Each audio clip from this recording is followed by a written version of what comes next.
Hi, welcome back.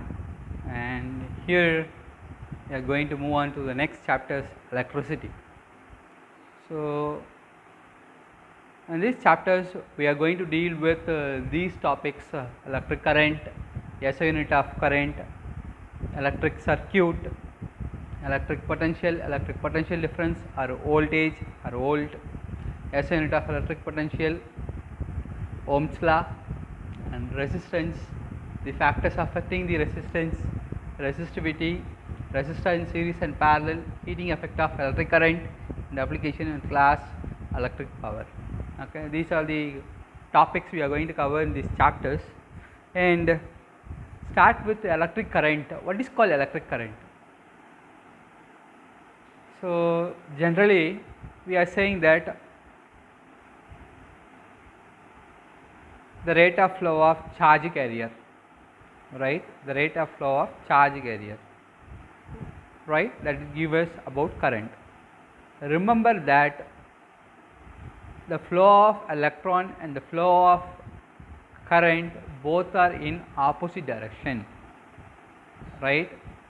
So the current will always move from positive terminal to negative terminal of the battery, whereas electron will move from negative terminal to positive terminal of the battery. So assume that you are pedaling bicycle, right? So if you are applying pedaling, the upper chain goes in that direction, right? It's moving from that direction, and lower one will go in this direction, just opposite direction. Similarly, current will go this direction and the electron will flow in the opposite direction. Remember that conventional current means the flow of current, that is always in the opposite direction of flow of electrons. Then SI unit of current. What is the SI unit of current? Current have SI unit of ampere. So SI unit of current is ampere, and we can write the ampere as in the full form, or otherwise we can use capital A. And remember that this is for SI unit. For symbol notation, we are using regularly as current as I. Okay, this current as I. So I is equal to Q by T, rate of change of charge carrier. And electric circuit. What is called electric circuit? A closed and continuous, okay, a closed and continuous flow of current, then only it will give electric circuit. So remember that if we have continuous and closed circuit, for that the current will flow from one direction, positive terminal to negative terminal. Then how it is achieved? Yes, we have a battery. In that battery only provides some potential difference, and due to that potential difference the current will flow from positive terminal to negative terminal, right?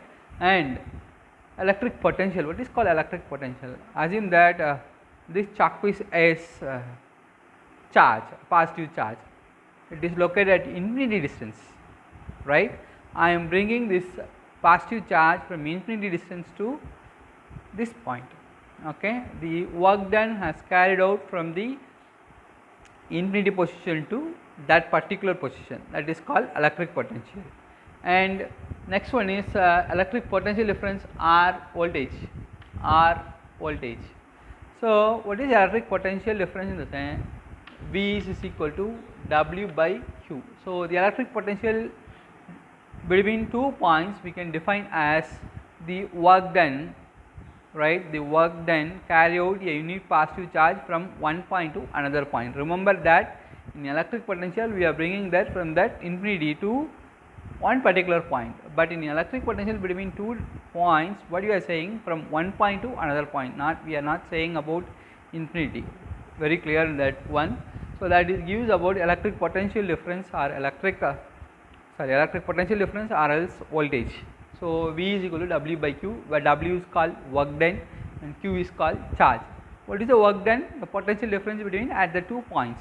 That work done can be stored as potential energy. Work done has been stored as potential energy, and the SI unit of electric potential is volt, capital V we are using for the symbol. volt, capital V we are saying volt R, right? And Ohm's law, very simple. So B, remember, V is directly proportional to I. The applied voltage is directly proportional to current at constant temperature, that is Ohm's law.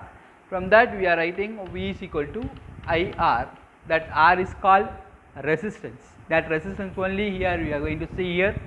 The resistance means to restrict the flow of current in a circuit.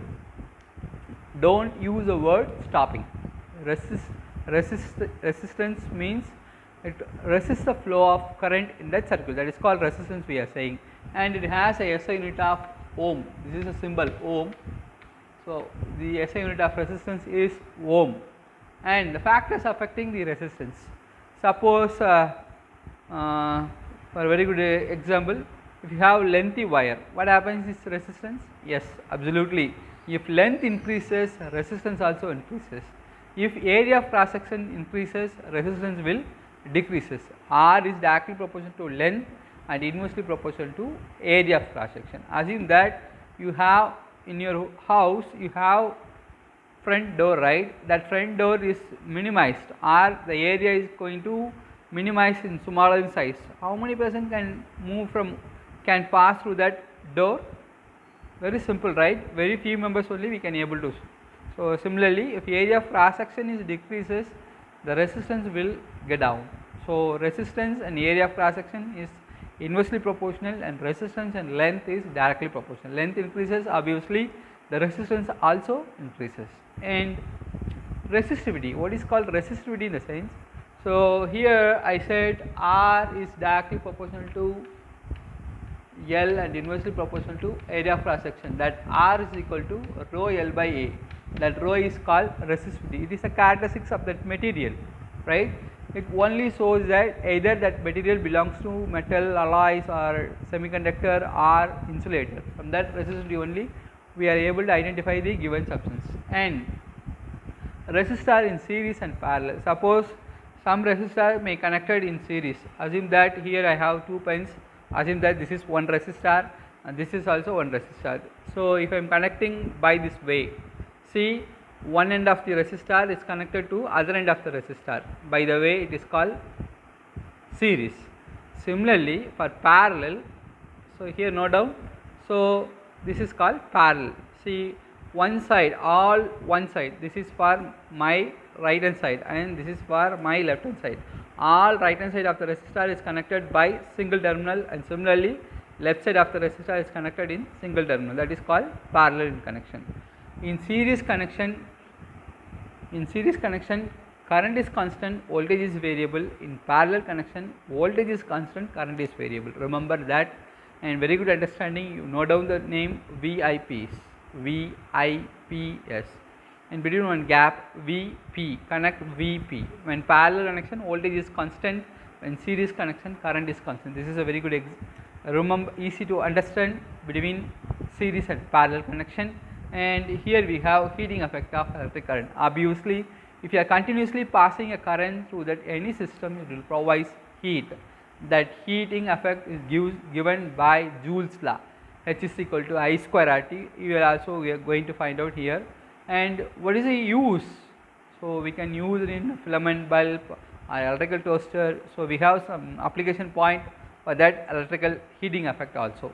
And at last we have electric power. The power is the product of voltage into current. That from that power only we can able to identify how much power we are consuming at home, or even if you have any factory, or even if you have in a school, that much consuming of current, that is in terms of electric power. We are going to see detail in these chapters.